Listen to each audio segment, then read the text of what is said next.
Assalamualaikum warahmatullahi wabarakatuh. Perkenalkan, nama saya Andini Salsabila Kaisanan dengan NIM 250407500034 dengan nomor urut 8 dari kelas M254. Pada kesempatan kali ini, saya akan membahas rangkuman materi dari pertemuan 1 sampai pertemuan ke-14.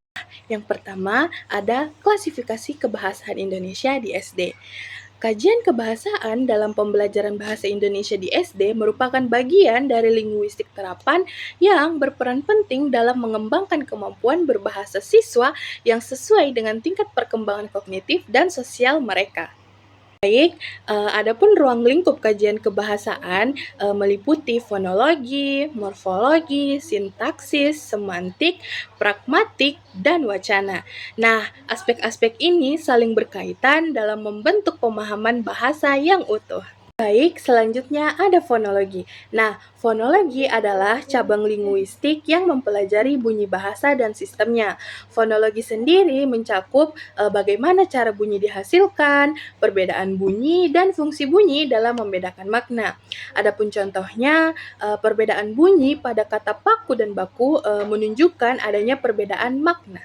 Nah, selanjutnya ada klasifikasi bunyi bahasa. Dalam linguistik bunyi bahasa secara umum dibagi menjadi dua jenis bunyi, yaitu bunyi vokal dan bunyi konsonan.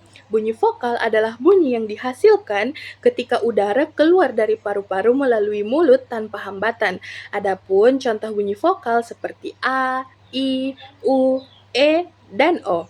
Sedangkan bunyi konsonan dihasilkan ketika aliran udara yang mengalami hambatan atau penyempitan pada alat ucap, misalnya pada bibir, gigi, ataupun lidah. Adapun contoh bunyi konsonan adalah B, K, T, P, dan huruf-huruf lain selain huruf vokal. Selanjutnya ada unsur suprasegmental. Unsur suprasegmental merupakan unsur yang menyertai bunyi bahasa seperti intonasi, tekanan, cerita, tempo, dan ekspresi. Unsur ini sangat penting karena bisa merubah makna atau arti dari suatu kalimat. Misalnya, kalimat yang sama bisa terdengar seperti pernyataan ataupun pertanyaan. Baik, yang selanjutnya ada fonem. Nah, fonem merupakan satuan bunyi terkecil dalam bahasa yang berfungsi sebagai pembeda makna. Perbedaan fonem dapat diamati melalui pasangan minimal, yaitu dua kata yang berbeda makna hanya karena perbedaan satu bunyi. Nah, dalam penulisannya, fonem dilambangkan dengan garis miring. Contohnya yaitu pada dan lada. Bunyi P dan L itu membedakan makna. Contoh lainnya seperti mata dan bata. Bunyi M dan L berbeda makna. Jadi, P, B, dan M adalah fonem karena membedakan arti kata.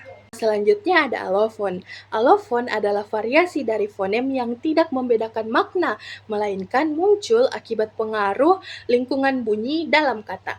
Nah, dalam penulisannya, alofon menggunakan tanda kurung siku. Contoh alofon yaitu bunyi fonem K.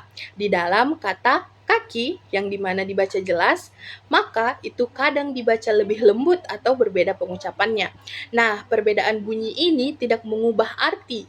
Jadi, ini yang disebut dengan alofon dari fonem K. Baik, selanjutnya ada morfologi. Morfologi adalah cabang linguistik yang mempelajari struktur kata dan proses pembentukannya. Satuan terkecil dalam morfologi adalah morfem yang memiliki makna dan fungsi tertentu. Morfem dapat berupa morfem bebas yang dapat berdiri sendiri sebagai kata maupun morfem terikat yang harus bergabung dengan morfem lain. Selanjutnya ada klasifikasi kata. Klasifikasi kata adalah pengelompokan kata berdasarkan fungsi gramatikal bentuk dan maknanya dalam suatu kalimat. Adapun jenis-jenis klasifikasi kata, yang pertama ada verba, yaitu menyatakan tindakan. Yang kedua ada nomina, menyatakan benda. Yang ketiga adjektiva, menyatakan sifat. Yang keempat pronimina, menyatakan kata ganti. Dan ada numeralia yang menyatakan jumlah. Nah, contoh klasifikasi kata yaitu saya membaca buku baru. Selanjutnya, proses morfemis dan pembentukan kata. Proses morfemis adalah proses pembentukan kata baru dari bentuk dasar melalui penambahan pengulangan, atau penggabungan. Nah, proses pembentukan kata dalam morfologi meliputi afiksasi, pemajemukan, serta peminjaman kata dari bahasa lain. Selanjutnya ada frasa, klausa, dan kalimat. Frasa adalah satuan gramatikal berupa gabungan kata yang tidak memiliki predikat. Klausa adalah satuan yang sudah memiliki subjek dan predikat. Sedangkan kalimat adalah satuan bahasa lengkap yang menyampaikan pikiran utuh. Adapun contohnya, frasa rumah besar, klausa ayah bekerja, dan kalimatnya adalah ayah bekerja di kantor. Selanjutnya, analisis kesalahan berbahasa. Analisis kesalahan berbahasa dalam kegiatan sistematis untuk mengidentifikasi, mengklasifikasi, dan memperbaiki kesalahan penggunaan bahasa agar sesuai dengan kaidah yang berlaku. Adapun jenis kesalahannya seperti fonologi, kesalahan ejaan, morfologi kesalahan imbuhan, dan sintaksis kesalahan dalam susunan kalimat. Baik, itu tadi adalah pembahasan tentang rangkuman materi dari pertemuan 1 sampai pertemuan ke-14. Mohon maaf apabila ada salah kata. Wassalamualaikum warahmatullahi wabarakatuh.